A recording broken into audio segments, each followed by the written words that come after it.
بھی معاف کرنے والا ہے، صاحب قدرت ہے۔ جو لوگ اللہ سے اور اس کے پیغمبروں سے کفر کرتے ہیں اور اللہ اور اس کے پیغمبروں میں فرق کرنا چاہتے ہیں اور کہتے ہیں کہ ہم بعض کو مانتے ہیں اور بعض کو نہیں مانتے،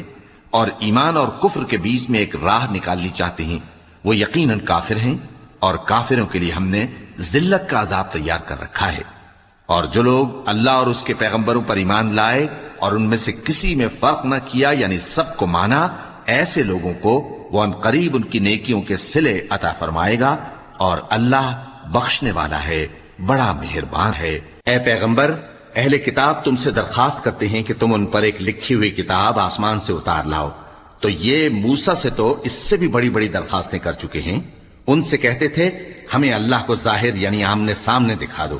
سو ان کے گناہ کی وجہ سے ان کو بجلی نے آ پکڑا، پھر کھلی نشانیاں آ جانے کے بعد بچڑے کو معبود بنا بیٹھے، تو اس سے بھی ہم نے درگزر کیا۔